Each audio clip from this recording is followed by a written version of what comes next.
सर्वांचं खूप मनापासून स्वागत आपल्या या दिवाळीच्या सिरीज मध्ये। या दिवाळीच्या फराळाच्या सिरीज मध्ये आपण हे आज जो पदार्थ करणार आहोत तो आहे चकल्या।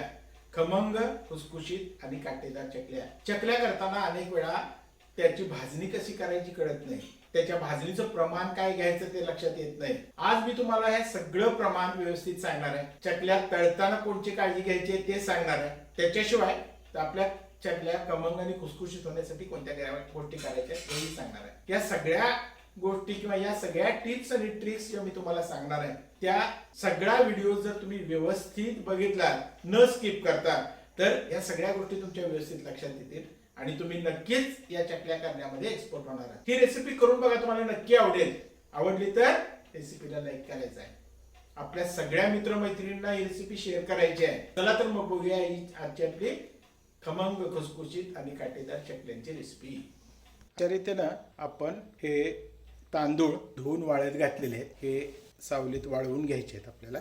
या पद्धतीनं हे आपले तांदूळ वाळत ठेवलेले आहेत। त्या पद्धतीनंच उडीद डाळ सुद्धा धुवून वाळत घातलेली आहे, वाळल्यानंतर आपण दळून आणणार आहोत। या पद्धतीनं आपली हरभरा डाळ सुद्धा धुवून वाळत घातलेली। आता या चकलीच्या भाजणीचं प्रमाण बघून घेऊया। चकलीच्या भाजणीसाठी आपण इथं 1 किलो तांदूळ घेतलेले। 1 किलो तांदळासाठी अर्धा किलो हरभरा डाळ आणि 150 ग्रॅम उडीद डाळ घेतलेली आहे, साधारण 1 वाटी होती। या सगळ्या गोष्टी आपण धुवून वाळवून घेतलेल्या आहेत सावलीमध्ये आणि त्याच्या बरोबरीने आपण 1 पेला पोहे घेतलेले आहेत, अर्धी वाटी शाबू, 1 वाटी धने आणि अर्धी वाटी जिरे आणि याच्या बरोबरीने 1 चमचा मेथ्या घेतलेल्या आहेत। या सगळ्या गोष्टी आपण मंद गॅसवर भाजून घेणार आहोत आणि आपण त्या गिरणीमधून दळून आणायच्या आहेत चकलीसाठी। आपण या चकलीच्या भाजणीला सुरुवात करूया। पहिल्यांदा आपण हे जे तांदूळ घेतले ते 1 किलो त्यातले अर्धे तांदूळ घेऊया आणि मंद आचेवर तांदूळ भाजून घ्यायचे आहेत। मंद आचेवर भाजा तांदूळ। या पद्धतीनं मंद गॅसवर सगळ्या गोष्टी आपल्याला व्यवस्थित भाजून घ्यायच्या आहेत। काळजी घ्या की त्याचा कलर बदलता कामा नये, त्याच्यावर डाग पडता कामा नये। आता हे भाजत आलेले आहेत तांदूळ। आता भाजत आले की साधारण दुधी कलरचे तांदूळ होतात आणि दुसरी टेस्ट म्हणजे तुम्ही ह्या पद्धतीनं हातात जर येऊन हे केलं तर चुरा होतो, त्याचा चुरले जातात लगेच। आता आपण हे तांदूळ काढून घेऊया। तांदूळ काढून घेण्यासाठी एका परातीमध्ये या पद्धतीनं कापड घाला, कॉटनचं कापड घ्या, ते परातीमध्ये घाला आणि हे त्याच्यामध्ये काढून घ्या, म्हणजे त्याला वाफ धरत नाही। त्यामध्ये आपण राहिलेला तांदूळ सुद्धा घालून भाजून घेऊ। अर्धा तांदूळ आपला भाजून झालेला आहे, राहिलेला अर्धा तांदूळ आपण परत ह्याच्यामध्ये व्यवस्थित भाजून घेऊ। आता आपला हा तांदळाचा दुसरा घाणा सुद्धा भाजून झालेला आहे। आता आपण हे सुद्धा तांदूळ काढून घेऊ आणि आता ह्याच्यामध्येच आपण हरभरा डाळ घालून भाजून घेणार आहोत।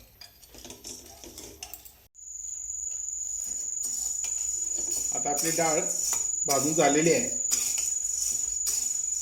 या पद्धतीनं रंग न बदलता आपली डाळ भाजून घ्यायची आहे आणि थोडीशी डाळ तोंडात टाकून खाऊन बघा। पूर्ण कडकडीत झालेली असल्याशिवाय डाळ काढू नका, पूर्ण कोरडी झालेली असली पाहिजे डाळ। ही डाळ आपण आता काढून घेऊ। याच्यामध्ये उडीद डाळ भाजून घेणार आहोत, ही सुद्धा मंद आचेवर पूर्ण कोरडी करून घ्यायची आहे आपल्याला। याचा रंग फक्त पालटू देऊ नका। या उडीद डाळीचा कलर सुद्धा थोडासा पालटलेला आहे। आता उडीद डाळ सुद्धा आपली भाजून झालेली आहे, त्याचा थोडासा रंग बदललेला आहे, जास्त पूर्ण ब्राऊन करायची नाही आहे। हे आपण काढून घेऊ। याच्यामध्ये आपण शाबू घालून घेऊ आणि शाबू सुद्धा मंद आचेवर भाजून घेणार आहोत। शाबू सुद्धा आपले चांगले आपण भाजून घेऊ। शाबू भाजायला थोडासा वेळ लागतो, आपण व्यवस्थित चांगल्या पद्धतीने ते भाजून घ्यायचे। आता हे शाबू भाजत आलेले आहेत. त्यातला एखादा शाबू असा दही फुलल्यासारखं फुलतो, त्यावरून आपल्याला लक्षात येते की हे शाबू भाजलेले आहेत. आता आपण हे शाबू काढून घेऊ. पोहे भाजायला टाकू. पोहे अगदी चटकन भाजले जातात. पोहे भाजायला वेळ लागत नाही. 1-2 मिनटंच आपण त्याला परतून घेणार आहोत आणि काढून घेणार आहोत. आता आपले पोहे भाजून झालेले आहेत, गरम झालेले आहेत पोहे. आता आपण हे पोहे पण काढून घेऊ. याच्यामध्ये आता आपण धने भाजून घेऊ.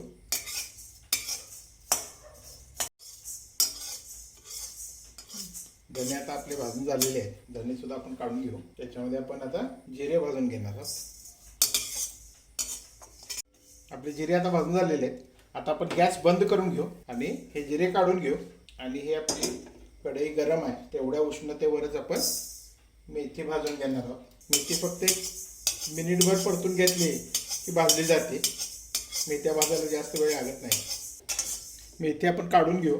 या तऱ्हेनं अशा पद्धतीनं आपली ही भाजणी सगळी भाजून झालेली आहे. हे व्यवस्थित भाजून झालेलं आहे. आपण आता हे थंड करू आणि हे दळून आणू, म्हणजे आपली भाजणीचं पीठ तयार होईल. या परफेक्ट मापाच्या चकलीसाठी आपण इथं 1 किलो चकली भाजणी घेतलेली आहे.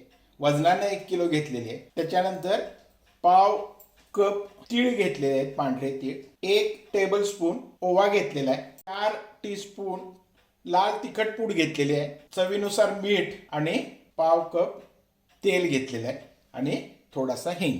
या सगळ्या साहित्याचा वापर करून आपण आपली ही चकली करणार आहोत. आपण या चकलीचं पीठ भिजवायला सुरुवात करू. त्यासाठी आपण जे 1 किलो पीठ भाजणीचं घेतलेलं आहे ते साधारण 8 कप होतं आणि त्याच्याबरोबर अर्ध पाणी आपल्याला घ्यायचं आहे. म्हणजे 4 कप पाणी आपण इथे घेतोय.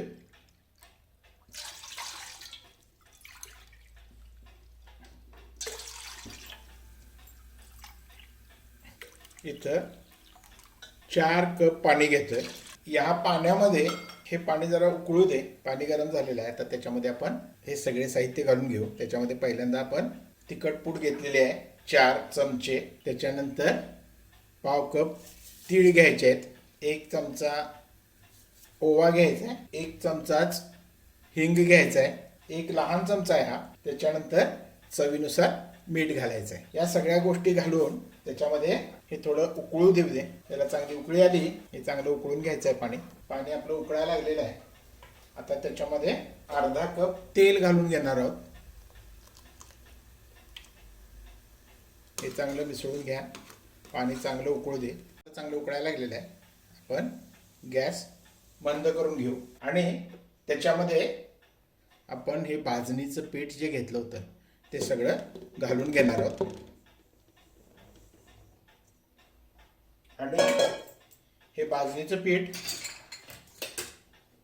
याच्यामध्ये व्यवस्थित मिसळून घ्यायचं आहे. इथं गॅस बंद केलेला आहे. आपण गॅस बंद करूनच हे पीठ घाला. तर हे पीठ असं पूर्ण मिसळून घेऊ. पीठ मिसळून झालेलं आहे. आपण आता हे पीठ 1 तास झाकून ठेवून देऊ. चांगलं मुरेल तोपर्यंत आणि त्याच्यानंतर आपण मळून त्याचे चकल्या करणार आहोत. आता आपण चकली करायला सुरू करतोय. त्यासाठी पहिल्यांदा चकलीच्या साच्याला पहिल्यांदा आतून तेल लावून घेऊया. सगळीकडे साचा तयार करून घेऊ.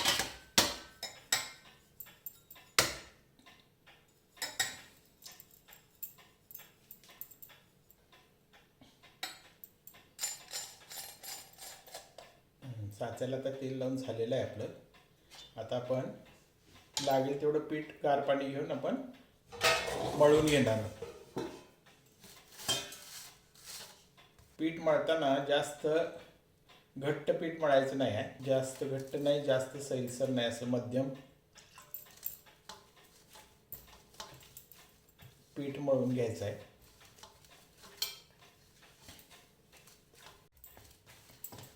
या पद्धतीनं आपलं पीठ आता मळून झालेलं आहे.